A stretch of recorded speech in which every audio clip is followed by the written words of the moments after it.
आप सब पर सलामती हो। मैं यासिर रशीद हूँ और आप मेरा वीलॉग देख रहे हैं। नाज़रीन, एक दफ़ा का जिक्र है कि हम एक ऐसी ज़िंदगी गुजार रहे थे जिसमें अगर हम खुशहाल नहीं थे तो कम से कम बदहाली भी हमारा मुकद्दर नहीं थी। गैस का बिल जो है वो 200 से ज़ायद नहीं आता था। बिजली का बिल आता था तो हमारे दिल में हल्की सी टीसें उठती थी।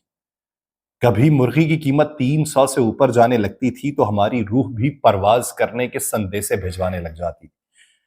कभी हम अपनी चाराजोई के लिए आवाज दे के किसी को बुलाने की ख्वाहिश रखते थे तो हमें जवाब ये मौसूल होता था कि क्या हुआ, वजीर आजम तो हैंडसम है।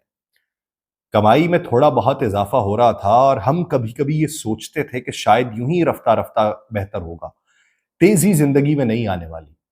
फिर हमारे पुराने मसीहा जो अपने दौर में कभी पहलवान हुआ करते थे, उनकी लागरो कमजोर आवाजें आना शुरू हुई। जमाने ने उनको कुछ नहीफ सा कर दिया था और उनके हकीमाना मुफ्त कुश्तों की दस्तयाबी जो थी वो उनको मुमकिन नहीं हो पा रही थी।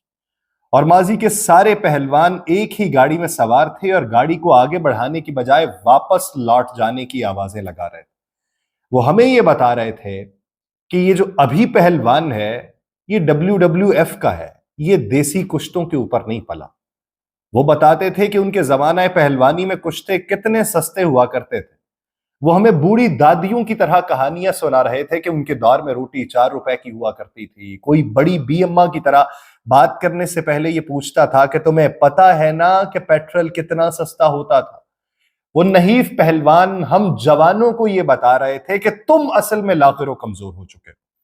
हम भी अपने जिस्म को टटोल कर महसूस करने लगते कि कहीं माजूरी ने हमें घेर तो नहीं लिया। लेकिन फिर हमें भी लगने लगा कि शायद हम इससे भी ज्यादा चुस्त हो सकते हैं, इससे भी ज्यादा फुर्तीले बन के स्पाइडरमैन की तरह उछल कूद कर सकते हैं। हमारे दिल में भी लालच आया। हमने उन पहलवानों से पूछा कि आपके माजी जैसे तवाना जिस्म हमारे कैसे हो सकता है। तो वो जवाबन कहने लगे कि वो दाव पेच सिखाने को हमारा मजबूत होना बेहद जरूरी है। फिर हमने क्या किया, हमने मिस्टर हैंडसम के कुश्ते जो काजू बादाम पिस्ता अखरूट और जाने किस किस शय की मिलावट से बने हुए थे, जिसे वो कहते थे ये स्टीरॉइड्स हैं, हमने वो ला के बस के मुसाफिरों को दे दिए। हमने लम्हा भर में देखा कि उनके जिस्म में चुस्ती आ चुकी। वो हमें अखाड़े में ले जाने के लिए इस हद तक चुस्त हुए कि बस को बैक गियर लगाया और इस रफ्तार से जमाने में रिवर्स चले गए कि उनका अखाड़ा तो कहीं रह गया। हम उनके दादा के अखाड़े या उनके दादा के जमाने में आ चुके हैं, जो अपने संगियों के साथ बैठे अब अपने बाप दादा की जमाने की खुशहाली का तस्करा कर रहे हैं। और हम जिन्हें यह सुझाई नहीं दे रहा कि यहां से इनके बाप दादा के जमाने में जाना है या अपने पोते पोतियों के जमाने की दुआ करने लगनी है, हमें समझ नहीं आ रहा।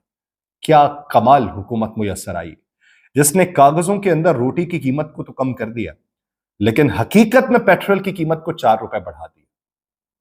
अब ये सिर्फ 4 रुपए नहीं, इसके पीछे के इजाफे को हमने देखा और हम उस शख्स की तरह हो चुके हैं कि जिसे थप्पड़ मार मार के सुन कर दिया जाए और अब उस पर लाठियां भी बरसाते रहो तो उसको दर्द नहीं होने वाला। हमारी कैफियत उस मरीज की सी हो चुकी है जिसका ऑपरेशन करने के लिए एंथीसिया के इंजेक्शन की जरूरत भी नहीं पड़ने वाली। आंखें खुली रखवा के उसके जिस्म के हिस्सों को बदल दीजिए, निकाल फेंकिए या बेच डालिए, वो हरकत नहीं करने वाला, आपसे सवाल नहीं पूछने वाला। मौजूदा जमाने में कि जहां पे एक तरफ इकदामात उठाए जाते हैं रिलीफ देने के, अखबारों में शह सुर्खियां लगती हैं और दूसरी तरफ उसी का मलबा दूसरा डाल दिया जाता है। वो किसी ने ये कहा कि व्हाइट हाउस का ठेका देना है तो कंपनी से राबिता किया गया। चीनी कंपनी ने कहा कि हम $3 मिलियन लेंगे। एक और कंपनी उसने ये कहा कि हम $2 मिलियन लेंगे। पाकिस्तान के ठेकेदार थे, उनसे ये पूछा कि आप कितना लेंगे, उन्होंने कहा जी $10 मिलियन लेंगे। उन्होंने कहा जी 10 मिलियन किस चीज का? उन्होंने कहा जी 4 मिलियन आपका, 3 मिलियन हमारा, बाकी जो 3 बचेगा उससे हम चीनी कंपनी से काम करवा लेंगे। यही तरीकाकार है। सऊदी वफ्द आया, उसने मुलाकातें की हैं।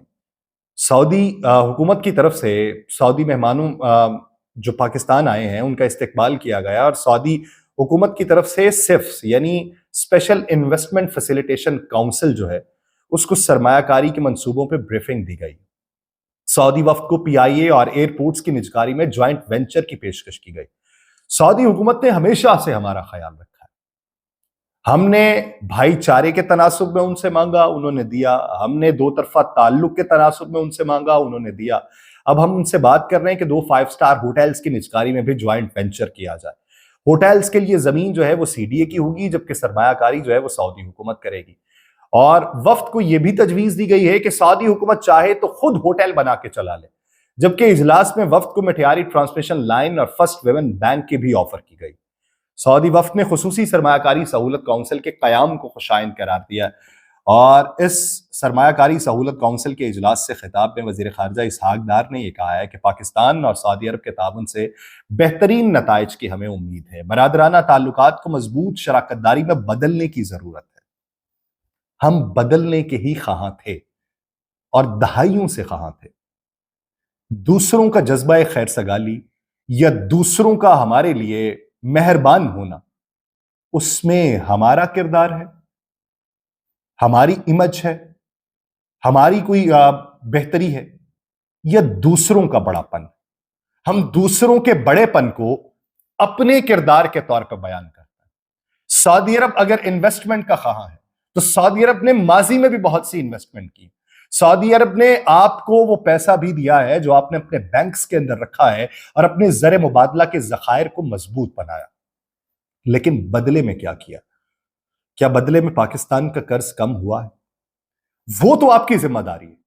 अगर आपका कोई दोस्त है और वो आपकी मदद करना चाहे तो वो अपनी जिम्मेदारी अदा कर चुका। अब आपके हुकूक में क्या है, आपकी जिम्मेदारियों में क्या है, दिल पे हाथ रख के बताइए कि आप अपनी जिम्मेदारियां पूरी कर चुके हैं। दोस्त कब तक मेहरबान होगा? बहुत सारे दोस्त हैं जो जिंदगी भर मेहरबान रहते हैं, लेकिन उनके दिल में होता है।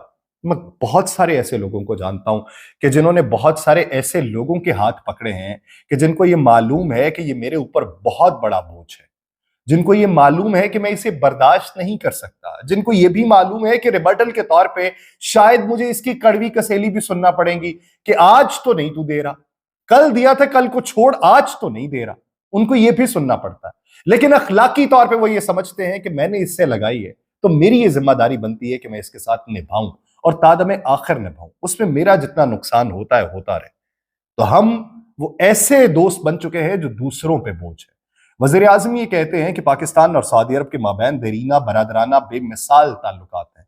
मुश्किल वक्त में हमेशा पाकिस्तान का साथ दिया, मुश्किल वक्त में वो साथ देते रहे, मुस्तकबिल में भी देते रहेंगे। आपके मफादात हैं तो उनके भी मफादात होंगे, लेकिन ये साथ जो है, क्या ये बराबरी की बुनियाद पे है? हम इसे फख्र के तौर पे गर्दानते हैं कि बराबरी की बुनियाद के ऊपर हम सबसे ताल्लुकात बनाना चाहते हैं। हमारी हैसियत क्या है बराबरी की? हम हमेशा पिछले जमाने की बात करते हैं कि पिछले जमाने में यह ठीक था। हमें पिछले जमाने में ले जाने की तगोदो होती है, जबकि दुनिया के दीगर ममालिक जो हैं वो हाल में देखते हुए मुस्तकबिल की हिकमत अमली अपनाते हैं कि अगर हाल में इस जगह है तो मुस्तकबिल में कितनी बेहतरी लेके आनी है। हमारे यहां बेहतरी सिर्फ माजी में दिखाई देती है, मुस्तकबिल में बेहतरी दिखाई नहीं देती। जो हुकूमत बरसर इक्तदार आती है वो हमें यह बताती है मुश्किल वक्त है और मुश्किल वक्त में मुश्किल फैसले करना पड़ेंगे, और हमें यही दिखाई देता है कि मुस्तकबिल हमारा सरासर मुश्किल है और उसी मुश्किल दौर से गुजरते हुए मुश्किल रास्तों के पेचो खम को देखते हुए हमें आगे बढ़ना है। और हमें यह दिखाई देता है कि हमारे बाप दादा जो बताया करते थे कि तुम्हें क्या मालूम कि हम किन रास्तों से गुजर के तालीम हासिल करने जाते थे। एक चप्पल होती थी, पहाड़ से गुजरते थे, अगली वादी के अंदर जाके तालीम हासिल करते थे, शाम को बकरियां चराते थे, फिर वापस आते थे। और हमें यह लगता है कि हमने मुस्तकबिल में जाके ऐसा सब कुछ करना। मियां मोहम्मद नवाज शरीफ साहब जो उम्रे की गर्ज से सऊदीया जाना चाहते थे, वो उम्रे की गर्ज से सऊदीया तो ना जा सके। अब इस ज़मन के अंदर कहा जाता है कि नवाज शरीफ साहब खुद रुके, फिर यह कहा जाता है कि नहीं, उनको आगे से ही इशारा नहीं था। और अब हंगामी तौर पे जो सऊदी अरब के वफ्द की आमद है, क्योंकि सऊदी अरब का वफ्द का स्केड्यूल जो था वो ईरानी सदर के दौरा पाकिस्तान के बाद का था, लेकिन मशरक़ वस्ता में बदलती हुई सूरत हाल को देखते हुए सऊदी वफ्द की पहले आमद हुई है। और सऊदी वफ्द की आमद के साथ ही साबिक वज़ीर आज़म मियां नवाज शरीफ साहब के सऊदी अरब जाने का इंदिया जाहिर हो चुका है। बादिल नजर में यह दिखाई देता है कि वो अब जाएंगे तो वहां से किसी और जगह का रास्ता भी लेंगे। اپنی شخصیت کو مضبوط کرنے کی تگودو تو ہو رہی ہے، لیکن شخصیت مضبوط کس طریقے سے ہوگی، یہ ایک بنیادی سوال ہے۔ شخصیت کو مضبوط کرنا ایک اہم جز، ملک کو مضبوط کرنا ایک اہم جز۔ ہمارے یہاں پہ بہت سے وزرائے خارجہ ایسے گزرے ہیں، ماضی قریب کے اندر بھی ایسے وزرائے خارجہ موجود رہے ہیں کہ جو ذاتی طور پہ تعلقات بناتے تھے، ریاستی طور پہ تعلقات باہر جا کے نہیں بناتے تھے، اس وجہ سے کہ انہیں یہ معلوم پڑتا تھا کہ حکومت کا کوئی بھی اندازہ نہیں کہ کتنی دیر اپنے پاؤں پہ ٹھہرے گی، اور جب حکومت جائے گی تو ذاتی تعلقات ہوں گے تو ہماری بات سنی جائے گی، ریاستی تعلقات ہوں گے تو دوسرے وزرائے خارجہ کی بات سنی جائے گی۔ جب تک ہم اپنے ذہن سے ایسی چیزوں کو نہیں نکال دیں گے، جب تک ہم پرائس کنٹرول کمیٹیز کو فعال کر کے عوام کو اس کا صحیح حق فراہم نہیں کریں گے، جب تک ہم حقیقت پسندانہ اقدامات نہیں اٹھائیں گے اور سیاسی چالوں سے باز رہیں گے، تب تک بہتری کے صرف دعوے کیے جا سکتے ہیں، نعرے لگائے جا سکتے ہیں، بہتری آ نہیں سکتی۔ خبر یہ کہ میاں نواز شریف صاحب جو ہیں ان کی نااہلی کی درخواست ایک دائر کر دی گئی ہے ڈاکٹر یاسمین راشد صاحبہ کی طرف سے، کیونکہ حال ہی میں ڈیولپمنٹس ہوئی ہیں، 3 حلقے ایسے ہیں، 2 نیشنل اسمبلی کے حلقے اور ایک پنجاب اسمبلی کا حلقہ، جہاں پہ پاکستان تحریک انصاف یا سنی اتحاد کونسل کے جو رہنما تھے، جن کی کامیابی کے نوٹیفیکیشن کو معطل کر دیا گیا تھا اور ان کے مخالف جو امیدوار تھے ان کو فاتح قرار دے دیا گیا تھا، وہ 3 احکامات ریورس ہو کے واپس وہی لوگ جیتے ہیں جو پی ٹی آئی کے حمایت یافتہ تھے، اور ان کی کامیابی کو بحال کر دیا گیا۔ جب یہ کامیابیاں بحال ہونا شروع ہوئی ہیں تو اس سے بہت سی ایسی درخواستوں کو تقویت پہنچی ہے جو درخواستوں میں پیش رفت جو تھی وہ سست روی کا شکار ہو چکی تھی۔ ایسی خبروں کو سن کے کہ جہاں پہ بہت سارے لوگ جو تھے وہ پاکستان مسلم لیگ نون کے بحال ہونا شروع ہوئے تھے، یعنی کامیابی کے نوٹیفیکیشن معطل کر دیے گئے تھے بیشتر لوگوں کے جن کا تعلق پی ٹی آئی سے تھا یا آزاد امیدوار تھے، ان کے جو نوٹیفیکیشن معطل ہونا شروع ہوئے تھے تو وہاں پہ ایک مایوسی کی لہر اس طبقے کے اندر پھیلی تھی جو یہ چاہتا تھا کہ عدالتی فارمز کے اوپر بات چیت ہو۔ اب یہاں پہ صورتحال یہ ہے کہ یہ وہ ملک ہے کہ جس میں ایک سینیٹر سٹے کے اوپر بھی اپنا پورا دور اقتدار گزار جاتا ہے۔ کیا ہمیں یہی سننے کو ملتا رہے گا کہ اس کا نوٹیفیکیشن معطل، پھر بحال، پھر اپر لیول پہ پھر معطل اور پھر بحال؟ اس حلقے کے لوگوں کا کس حد تک ضیاع ہوگا؟ ایک سوال ہے۔ کیا اسی طریقے سے پالیسیز ترتیب دی جاتی رہیں گی؟ مراعات کیا صرف اشرافیہ کے پاس ہی رہے گی، اس کے گھر کی باندھی رہے گی، یا عوام تک بھی کچھ منتقل ہو سکے گا؟ خیبر پختونخوا میں ایک اقدام اٹھایا گیا ہے وزیر اعلیٰ خیبر پختونخوا کی طرف سے۔ اقدام یہ اٹھایا ہے کہ انہوں نے جو سابق وزراء اور سابق وزرائے اعلیٰ ان کو جو مراعات دی گئی تھیں وہ مراعات واپس لینے کی بات ہوئی۔ سب سے پہلے فیز کے اندر وزرائے اعلیٰ کی مراعات اور ان کو جو سیکرٹریز دیے گئے تھے ان کے پی اے کے طور کے اوپر وہ واپس لینے کے احکامات جاری ہوئے اور سبھی مراعات وہ واپس لے لی گئیں، جس میں امیر حیدر ہوتی ہیں، جس میں پرویز خٹک ہیں، محمود خان ہیں اور دیگر جو وزرائے اعلیٰ ہیں۔ تقریباً 6 نام ایسے ہیں جن کی مراعات واپس لے لی ہے۔ ایک اچھا جیسر ہے کہ جب آپ ٹھیک ہے حکومت کی سطح کے اوپر آپ نئی عوام کو ریلیف مہیا کر سکتے تو پھر دوسروں سے بھی ریلیف کو واپس لیا جانا چاہیے، جو ایک گڈ ول جسچر کے طور پہ ہوتا ہے۔ اب یہ اگر پولیٹیکل سٹنٹ ہے تو اس کا بینیفٹ کیا ہوگا، اور اگر عوامی سطح پہ واقعی اس کو مقبولیت ملتی ہے تو کس حد تک ملے گی؟ وقت کا انتظار ہے۔ مجھے دیجیے اجازت، اللہ نگہبان۔